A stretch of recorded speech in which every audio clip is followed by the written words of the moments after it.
Tu veux investir, mais t'as pas le temps de lire 15 livres de finance, de suivre les marchés tous les jours ou de savoir si l'action Nvidia est surévaluée? Eh bien, bonne nouvelle, t'as pas besoin de faire tout ça.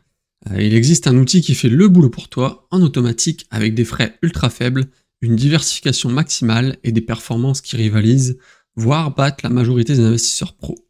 Cet outil, c'est l'ETF. Et pourtant, presque personne autour de toi n'en parle. Pourquoi? Parce que c'est trop simple, trop efficace, pas assez sexy. Mais si tu veux construire un portefeuille solide qui travaille pour toi pendant que tu vis ta vie, alors tu dois te comprendre pourquoi les ETF sont probablement donc la meilleure décision financière que tu puisses prendre aujourd'hui. Dans cette vidéo, je vais te montrer comment fonctionnent les ETF, pourquoi ils explosent sur le long terme, et surtout lesquels choisir pour maximiser ton rendement sans te prendre la tête. Alors reste bien jusqu'au bout, parce que ce que tu vas découvrir ici, ça pourrait littéralement te faire gagner des années de galère financière. Alors concrètement, c'est quoi un ETF? Eh bien un ETF, c'est un fonds d'investissement qui te permet d'acheter un panier d'actifs, en général des actions, d'un seul coup en une seule transaction. Donc imaginons, au lieu d'acheter une action Apple, puis une de Microsoft, puis une de LVMH, etc., tu achètes un seul ETF, donc qui contient déjà toutes ces entreprises. Et tu les possèdes toutes d'un coup, automatiquement, proportionnellement. C'est un peu comme faire tes courses avec un panier tout prêt, rempli des meilleurs produits d'un rayon. Tu ne choisis pas un par un, tu prends tout le pack, et t'es tranquille. Mais surtout, cet ETF réplique un indice boursier. Donc par exemple, l'ETF S&P 500, donc qui suit les 500 plus grandes entreprises américaines. Si l'indice monte, ton ETF monte aussi. Même logique avec le MSCI World, qui couvre donc plus de 1400 entreprises dans 23 pays développés. Donc ça a trois avantages majeurs. Donc c'est la diversification immédiate, puisque tu réduis ton risque sans avoir besoin d'acheter 50 actions. Ça a des frais ultra faibles, donc souvent autour de 0,1 à 0,3%, contre 1 à 2% pour des fonds classiques. Et enfin, donc c'est une simplicité totale, puisque tu l'achètes comme une action, sur n'importe quelle plateforme. Et une fois que c'est en place, tu peux ne plus y toucher pendant des années. L'ETF fait le job tout seul. Il met à jour sa composition, il remplace les entreprises faibles par les plus solides, sans que tu aies besoin de lever le petit doigt. C'est de l'investissement passif, intelligent et automatisé. Et c'est pour ça que de plus en plus d'investisseurs débutants comme expérimentés construisent leur portefeuille avec des ETF. Maintenant que tu sais ce qu'est un ETF, la vraie question c'est pourquoi tu dois absolument en avoir un portefeuille? Eh bien, la réponse tient en un mot, efficacité. Donc prenons deux exemples très concrets. Donc l'ETF MSCI World, donc qui regroupe plus de 1400 entreprises dans 23 pays développés, a offert donc un rendement moyen de 7 à 8% par an sur les 50 dernières années. Ou encore donc l'ETF S&P 500, donc qui suit les 500 plus grosses entreprises américaines, eh bien lui a retourné environ 10 à 11% par an en incluant les dividendes réinvestis. Donc si tu veux visualiser ce que ça donne, eh bien si tu avais investi 10 000 € dans le S&P 500 il y a 30 ans, tu aurais aujourd'hui environ 200 à 250 000 € juste en laissant ton argent bosser. Aucune action, aucun timing, zéro stress. Et c'est justement pour ça que 90% des investisseurs professionnels donc recommandent les ETF aux débutants et les utilisent eux-mêmes. Pourquoi? Eh bien parce que justement c'est simple, diversifié, ultra rentable sur le long terme et ça demande donc presque zéro effort de gestion. Et puis il y a l'effet magique dont personne ne parle, c'est l'effet boule de neige. En gros, donc plus tu laisses ton argent investi longtemps, plus tes gains génèrent d'autres gains. C'est les intérêts composés puissance maximum. Et devine quoi? Eh bien les ETF sont parfaits pour tirer parti de cet effet-là. Si tu investis chaque mois, tu laisses tourner et les années font le travail pour toi. Donc si ton objectif c'est de te constituer un capital solide sans te transformer en trader ni y passer tes soirées ou si ça ne te passionne pas, eh bien les ETF c'est probablement le meilleur outil qui existe aujourd'hui. Maintenant on va voir quels ETF choisir, puisque si tu veux te lancer mais tu sais pas par où commencer, eh bien voici donc les 3 ETF incontournables pour démarrer un portefeuille solide, rentable et 100% passif. Donc le numéro 1 pour moi c'est le S&P 500. Donc c'est le socle de base, donc les 500 plus grandes entreprises américaines, Apple, Microsoft, Amazon, Google, etc. Un vrai concentré de l'économie mondiale. Donc on a une performance historique de 10 à 11% par an donc sur les 50 dernières années. C'est énorme et c'est la base de beaucoup de fortunes tranquilles. Au niveau des frais, eh bien sur le PEA, tu as l'ETF, donc l'ETF de BNP Paribas, donc le ticker ESE, donc qui est à 0,15% de frais. Sur le compte titre, tu as celui de iShares, donc le SXR8, ou celui de State Street, le SPY5, qui eux sont à 0,03% à 0,07% de frais. Donc clairement, le SP500, pourquoi le choisir? Eh bien, parce qu'il est diversifié, performant et liquide. Et surtout, donc, tu as les meilleures boîtes du monde dans un seul ETF. Le deuxième, donc, c'est le MSCI World. Donc là, c'est vraiment une diversification mondiale simplifiée. Donc tu as 1400 entreprises dans 23 pays développés. Technologie, santé, finance, industrie, tout y est. Donc historiquement, donc, comme je l'ai dit, c'est 7 à 8% par an sur les 50 dernières années. Pareil au niveau des frais, donc sur le PEA, tu as le WPEA donc de iShares ou le DCAM d'Amundi. Par contre, sur le compte titre, là, tu auras le ticker donc EUNL ou SPPW. Donc les frais sont entre 0,12%, donc notamment côté compte titre, et on va arriver à 0,3 à 0,38% côté PEA. Donc pourquoi le choisir? Eh bien, si tu veux tout le monde développer en un seul clic, eh bien c'est cet ETF. Mais attention, il est quand même composé à 70% d'entreprises américaines, donc si les US chutent, le MSCI World suit forcément. Et enfin, le troisième indice et le troisième ETF principal, c'est le Nasdaq 100. Donc, le Nasdaq 100, c'est quoi? Eh bien, ce sont les 100 plus grandes entreprises technologiques américaines, donc hors secteur financier. Donc là, on retrouve du Nvidia, Meta, Apple, Tesla, etc. Là, historiquement, donc sur les 30 dernières années, le Nasdaq 100 a retourné 13 à 14% par an. Donc, ce qui est énorme, mais en contrepartie, la volatilité est beaucoup plus élevée que le SP500 ou que le MSCI World. Donc au niveau du PEA, donc on retrouve le ticker donc PUST. Sur le CTO, donc là on a le choix entre le EQQX ou le SXRV. Et là on est sur des frais entre 0,2% et 0,33%. Donc pourquoi choisir cet ETF? Eh bien, si tu crois à l'innovation, à la technologie, à l'IA, aux méga tendances, eh bien, le Nasdaq 100, c'est clairement fait pour toi. Mais il faut garder en tête forcément que plus de performance, plus de volatilité, plus de secousses. Donc voilà pour les trois principaux ETF. Maintenant, on va voir ceux qui sont plus à éviter. Donc, sauf si tu sais vraiment ce que c'est, mais pour moi, si tu sais ce que c'est, si tu sais ce que tu fais. Mais pour ma part, je préfère éviter. Donc le premier, donc c'est les ETF à levier, donc à x2, x3. Donc là, typiquement, on peut avoir un Nasdaq à levier, donc x2, x3. Mais bon, ça reste quand même un risque énorme. Il faut vraiment être prêt à accepter la volatilité, les secousses, surtout à long terme. Ensuite, donc on a les ETF thématiques ultra spécialisés. Donc par exemple, ceux qui sont à la mode aujourd'hui, donc sur l'intelligence artificielle, la robotique. Mais bon, moi je trouve que c'est souvent du marketing, et c'est très cyclique et peu diversifié. Donc à éviter pour ma part. Et ensuite, donc, on a les ETF inversés. Donc là, c'est pour parier à la baisse. Par exemple, on peut citer le BX4, donc, qui est l'inverse du CAC 40, donc pour parier contre le CAC. Pareil, donc je vois aucun intérêt. C'est dangereux pour du long terme, à moins que vous cherchiez à trader, mais sur du long terme, c'est à éviter. Donc en résumé, si tu veux du simple et du solide, le SP500. Si tu veux davantage de diversification, du MSCI World. Et si tu veux booster ton rendement, c'est le Nasdaq 100. Donc, clairement, pour moi, il vaut mieux commencer par un ou deux ETF, pas plus. Il faut privilégier la qualité à la quantité. Et il vaut mieux un portefeuille que tu comprends qu'un truc compliqué qui dort. Et donc, justement, on va voir maintenant combien d'ETF il faut pour construire un bon portefeuille. Et donc, comme je l'ai dit un peu juste avant, la réponse c'est simple, c'est vraiment pas beaucoup. Pour moi, 1 à 3 ETF bien choisis, c'est largement suffisant.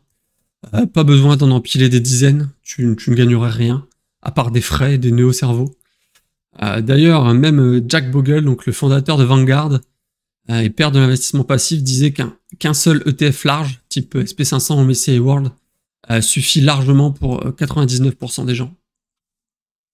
Donc voici par exemple des exemples de stratégies ou des exemples de portefeuilles que tu pourrais avoir avec les ETF.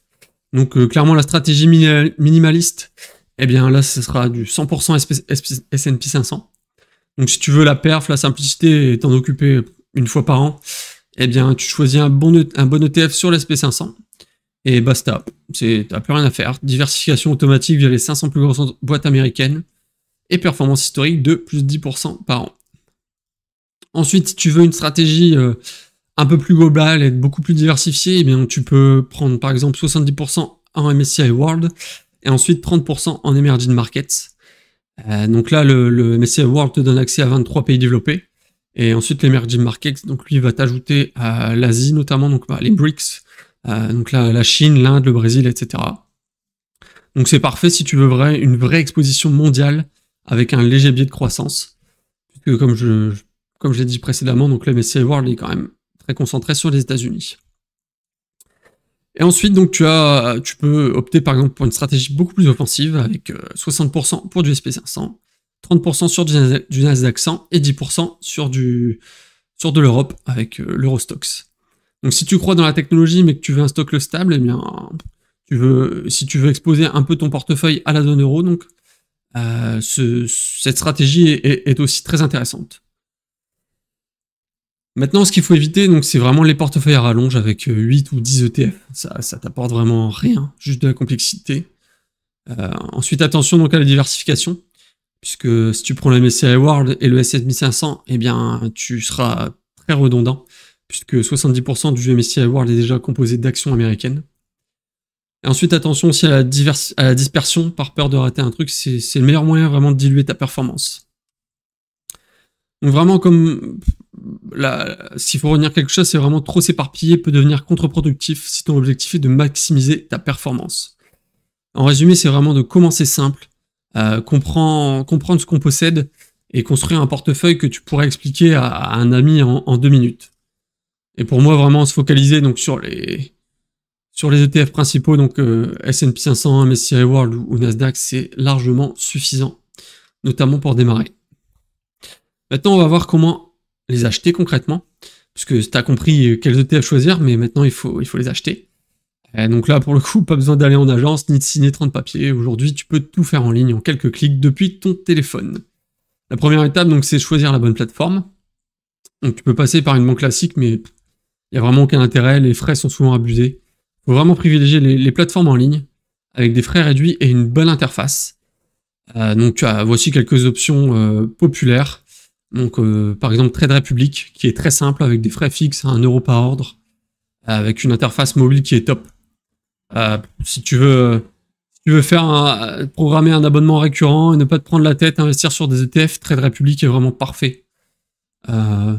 Ensuite, une autre plateforme intéressante, tu peux avoir DeGiro ou Interactive Broker, donc là qui sont pareil, un peu plus compliqués mais ultra complets. Et bon pour les ETF, pour ouvrir un compte titre avec des frais très bas. Ou alors après, tu peux passer par un PEA et passer par exemple une banque en ligne comme Boursorama, qui est vraiment un bon compromis pour débuter. Donc une fois que tu as fait ça, le but c'est choisir ton enveloppe fiscale, comme je viens de le dire juste avant par rapport à Boursorama. Donc tes deux options, c'est le PEA. Donc le PEA, c'est réservé aux ETF éligibles. Donc l'avantage du PEA, c'est l'exonération d'impôt sur les gains après 5 ans, donc hormis les prélèvements sociaux. Donc ça passerait donc de 30% à 17,2%, il me semble. Et donc c'est parfait pour les ETF sur indice européen ou version PEA compatible donc des États-Unis. Donc là, comme je t'en ai un peu parlé précédemment, donc pour le PEA, quelques exemples. Pour le SP500, donc c'est le ticker ESE. Pour le MSCI World, tu as les tickers WPEA ou CW8. Et pour le Nasdaq, c'est le ticker PUST. Ensuite, la deuxième enveloppe fiscale, donc plus classique, c'est le compte titre. Le compte titre est clairement plus flexible. Tu peux acheter n'importe quel ETF international. Mais là, pour le coup, les plus-values sont taxées à la flat tax de 30%. Mais par contre, c'est idéal si tu veux acheter des ETF physiques ou très spécifiques. Mais bon, si on repart donc sur les 3 principaux ETF que je t'ai présentés précédemment, donc les tickers pour investir sur le compte titre, les meilleurs pour moi, c'est le SXR8 d'iShares ou le VUAA de Vanguard. Pour le Nasdaq, c'est le QQX. Et pour le MSCI World, tu as le UNL. Maintenant, la troisième étape pour choisir tes ETF, donc est-ce que c'est ETF capitalisant ou distribuant? Alors pour t'expliquer simplement, le capitalisant, donc c'est les dividendes qui sont automatiquement réinvestis dans l'ETF. Donc ça c'est parfait pour faire grossir ton capital sans y penser. Et le distribuant, donc ça c'est tu reçois les dividendes sur ton compte. Donc c'est intéressant si tu veux générer un revenu régulier, notamment quand tu seras en phase de rente ou pour la retraite. Donc clairement, si tu es en phase d'accumulation, ben, choisis des capitalisants, puisque tu as une meilleure fiscalité et moins de tracas. Enfin, la dernière étape qui est importante à prendre en compte, donc c'est la réplication de l'ETF, donc physique ou synthétique. La réplication physique, ça veut dire que l'ETF détient réellement les actions de l'indice, et le synthétique, ça veut dire que l'ETF reproduit la performance via des contrats financiers, donc swap. Donc c'est utile pour exposer par exemple un PEA des indices non européens, comme le S&P 500 ou le Nasdaq. Donc sur le PEA, oui, clairement, tu auras accès qu'à des ETF synthétiques. Donc les deux sont fiables, à condition de passer par des émetteurs solides, donc comme Amundi, iShares, Vanguard, Lyxor, etc. Donc pour te donner un exemple, donc si tu veux investir 100 € par mois, par exemple sur le SP500 via un PEA, eh bien, tu ouvres ton PEA chez Boursorama, tu cherches donc l'ETF avec le ticker ESE, donc c'est un ETF capitalisant en réplication synthétique. Tu passes un ordre d'achat chaque mois où tu le programmes automatiquement, et te voilà investi en ETF directement sur l'SP500. Après, si tu préfères le Nasdaq par exemple sur le compte titre, eh bien là tu peux ouvrir un compte chez Trade Republic. Tu cherches l'ETF, donc EQQX, et pareil, tu peux programmer un investissement récurrent ou passer un ordre d'achat manuellement chaque mois, comme tu préfères. Et c'est parti. Donc vraiment, c'est très très simple. La seule chose qui te reste à faire, c'est vraiment de te lancer. Ça te prendra que quelques minutes, enfin quelques heures, 1 heure ou 2 au départ, et ensuite quelques minutes par mois, voire même 0 si tu mets des achats en automatique, des achats programmés. Enfin, donc on va voir les erreurs classiques à éviter sur les ETF, puisque maintenant que tu sais quoi acheter et comment, il reste quand même une étape essentielle, c'est éviter les pièges dans lesquels tombent 90% des débutants. Et crois-moi, certaines erreurs peuvent te coûter des années de performance. Donc la première erreur, je l'ai un peu abordée précédemment, c'est vraiment trop de diversification. Puisque oui, la diversification est importante, mais il faut faire vraiment attention à la surdiversification. C'est le réflexe notamment de vouloir tout prendre pour ne rien rater. Puisque si tu accumules 7 ou 8 ETF, un sur l'SP500, un sur le Nasdaq, un sur l'Europe, sur les émergents, sur la robotique, etc., tu vas diluer ta performance, tu vas payer plus de frais, et tu vas complexifier ta stratégie vraiment pour rien. Mieux vaut la qualité que la quantité. Trop s'éparpiller peut devenir contre-productif si ton objectif est vraiment de maximiser ta performance. Donc comme je disais, un portefeuille simple avec 2 ou 3 ETF que tu comprends, c'est souvent beaucoup plus performant qu'un patchwork d'indices mal coordonnés. Deuxième erreur, donc, c'est de se laisser séduire par des ETF exotiques ou marketing. Donc tu vas avoir par exemple des ETF blockchain ou intelligence artificielle, robotique ou encore métaverse, qui ont fait plus 80% l'année dernière, eh ben clairement fuis. Ces ETF thématiques sont souvent ultra concentrés, très volatiles, et lancés pile au moment où la hype est au plus haut.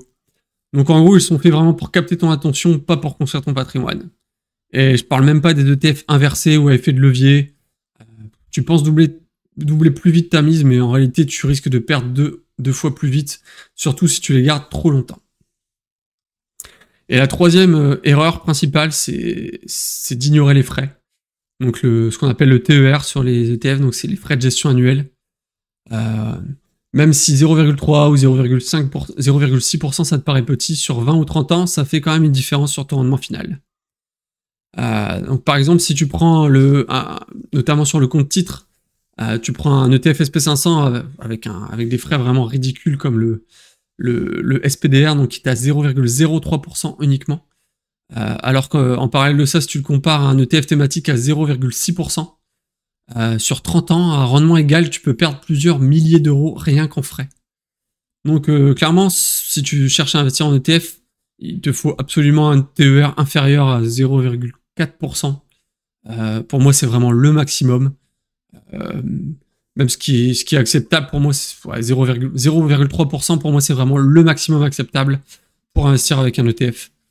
D'autant plus que tu as des ETF qui peuvent descendre à 0,03% par exemple sur l'ETF, quand on prend l'exemple de l'ETF SPDR. Donc le conseil, c'est vraiment de toujours vérifier les frais de gestion avant d'acheter, et éviter les ETF pour moi à plus de 0,4%, sauf cas vraiment très particulier, mais même 0,3%. Si tu peux éviter de dépasser 0,3%, c'est parfait. Donc en résumé, l'objectif c'est vraiment de rester simple, pas plus de 3 ETF. privilégier les ETF larges, reconnus et liquides, et ensuite de vérifier toujours les frais. Donc vraiment, rester simple et éviter donc tout ce qui est ETF à levier, les produits trop sexy, etc. L'objectif est vraiment de construire un portefeuille efficace et faire des choix clairs et alignés avec tes objectifs. Et surtout, tenir ta stratégie sur le long terme. Et justement, je vais terminer donc avec ma stratégie donc personnelle. Si tu veux savoir ce que je fais, moi, eh bien, ma répartition actuelle, elle est comme suit, donc 60% sur le SP500.